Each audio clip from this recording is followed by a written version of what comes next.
Good morning, everyone. I am here with the marvelous Mel Kelly, author of these two amazing books. And it was this book that inspired it all, Disastrous Dating Tips. And I told Mel, dating disasters are not limited to you, to Ireland, to Germany. They are a global phenomenon. We are on episode 42, and we took some questions from our audience. Welcome, Mel. It is great to be here with the amazing Amy Hamilton, the amazing Amy who has written these two fantastic books, The Project Manager and The Consummate Communicator. It's a pleasure and an honor to be here with you guys today. So, looking forward to a great session of terrible dating advice. That's our forte. If you want to stay in a relationship, get into a relationship, do not listen to anything that we say. But If you don't want it to work out, Mel, my favorite so far, best advice you ever had was dating 40, like a coworker a day for a month. That was, I think, the worst advice so far. But I thank do you. want to give you a shout out when I was promoting my latest book up here, co-authored with Michelle Mraz, Hold My Crown. And I was up on the stage. I did mention the next book is going to be Hold My Crown King's Edition. And when you had said the most fragile thing in the entire world is the male ego, I still think that's such a brilliant quote. Okay, and you said that, and all the girls applauded and clapped, and they were so proud of you. Well, no. I think the King's Edition is important because it is a bit of a serious book, not like this show. And I think men don't make themselves vulnerable very often. So I think for men to make themselves vulnerable in the book will, definitely be, kind of like you said, really kind of breaking that mold and making themselves, exposing themselves. Yeah, I'm feeling very emotional and very vulnerable now. Do you mind if I have a Yeah. cry? Is that okay You if I have a know, cry? go Is it ahead. okay? I'm sure that we could put on some like kind of like Irish folk song about, something whimsical. To remind us of the forefathers and the forefathers and all this all wonderful stuff. Yes. Oh. Okay. But Mel, So, I really hope that you have your disastrous dating advice ready today. always, as always, ready to go, just like that. Ready to It's go. Yeah, you've got shoot it from the on, hip. right? Yeah, here you So, go. A whole book on disastrous dating. You cannot get enough of it. And next is going to be disastrous interviews, I think, right? Or is yes, it that's the next disaster one. office space? Like, let me know. We're going to be doing that next. But as we're still on dating, one of the questions is Where why the do you question come guys from? From our audience. It came from the audience, From did our it? audience, yes. Okay, great. So we had some women, and I went and I asked them, hey, your viewers of the show, what do you think? And one of the questions is, why is it that men go hot and cold? Like you'll be going out with them a couple times, everything seems perfect, and then they just ghost you, and then they come back. Exactly. Like, why is this?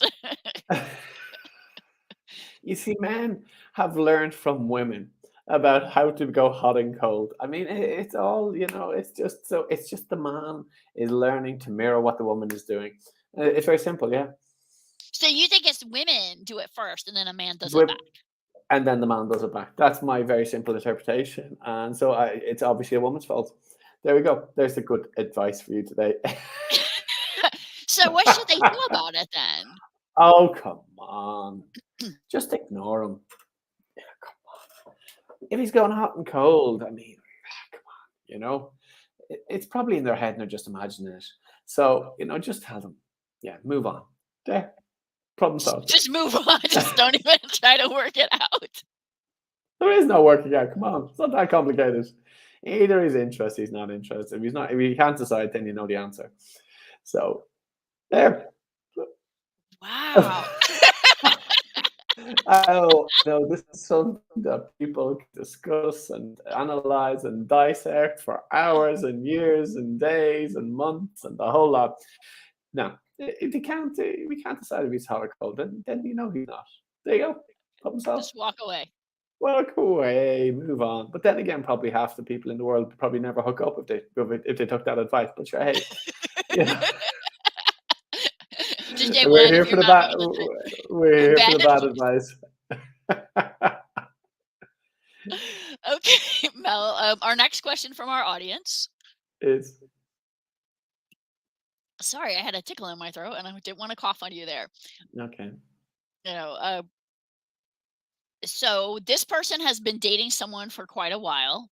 How long is quite a while? Is that like a couple of minutes, couple of hours, couple of I days, couple of don't know. I'm gonna say months, about weeks? 6 months. About Oh, 6 right. months. Okay, 6 months. At Right. Okay. what point should you have the exclusivity talk?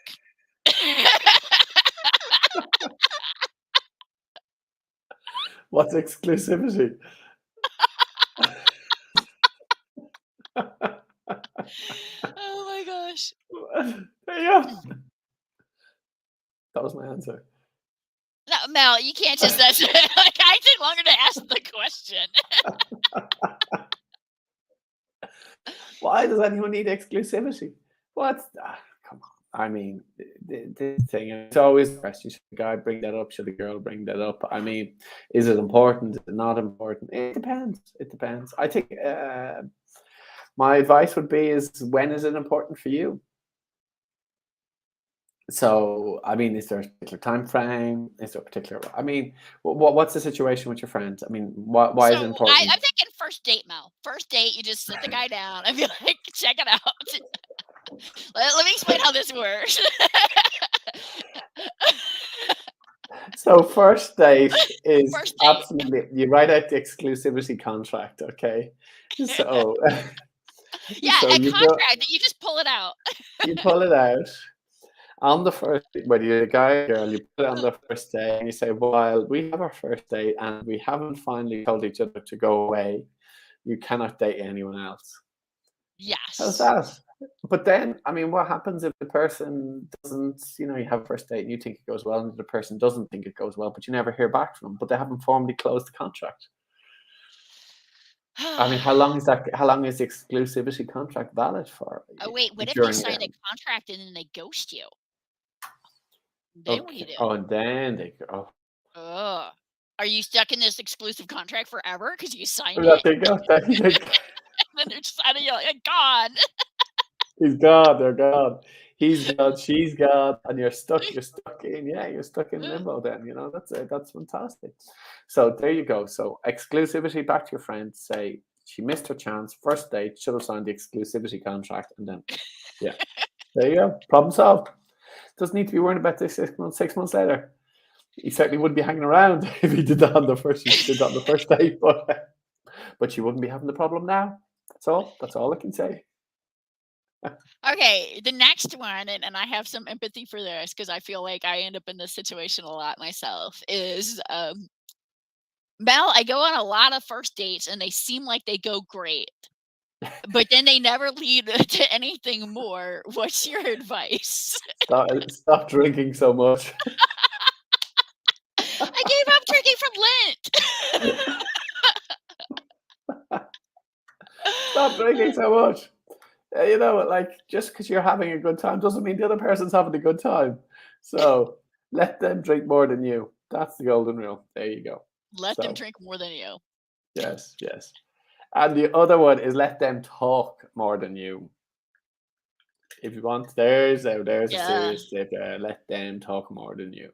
You And know, so that is actually a really good advice. I mean, yeah, instead of no, your really that's bad really that's bad that's advice, I mean, that's that's a good actually, one. like, legit advice there Yeah, is that is actually good, and that goes for both men and women. It goes both ways. If oh, yeah. you're as a man, if you let the woman talk more, then she'll feel, oh, he's such a great listener. The main thing is you just gotta make sure you don't fall asleep, don't get distracted. You gotta every so often you gotta go, yeah, really, yeah, yeah, I think so too. That's the most important thing as a guy. And as a girl, if you're listening to the guy, every so often go, really, wow, and laugh at his jokes, and even if they're not jokes, You know, that's funny. I had and then a the an guy be ex happy. The guy be happy. I had an ex, he told me, he's like, "You never laugh at my jokes." And I go, There "Well, you because 'Cause they're go. not See, funny." And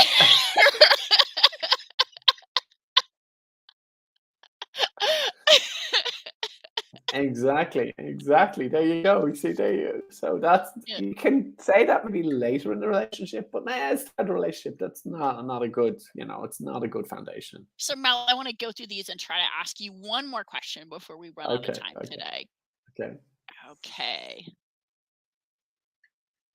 This is a good one. I think this is super common. Mel, whenever I go out with my guy. He's always checking out other women. How should I handle this?"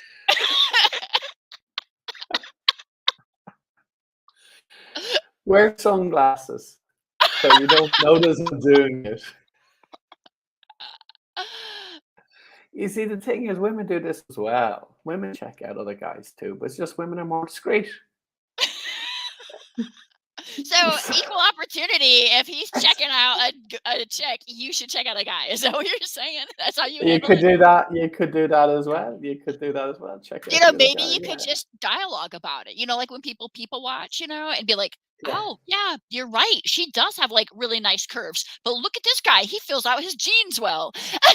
There you go. There you go. And then you get to see what type of guy you're dealing with. Are you dealing with a guy who likes it all one way, or is he a guy who, and depending on the type of girl he might be, I mean, you might like that or not like that. So there you go. So Oh gosh. check, Well, yeah, I bad dating advice, right? The next thing exactly. we're going to talk about is, I think, a very serious one. And so this did come from some discussions with some audience members. And I think it's super common out there. And that is, how do you break the mold? What do you do if you just keep dating the same type of person over and over and over and it's not working out? So that's what we're going to be talking about on our next show. Yes, great. I'm excited. I'm looking forward, and we'll see you all again next week. Thank you so much for joining Thank us. you, everyone.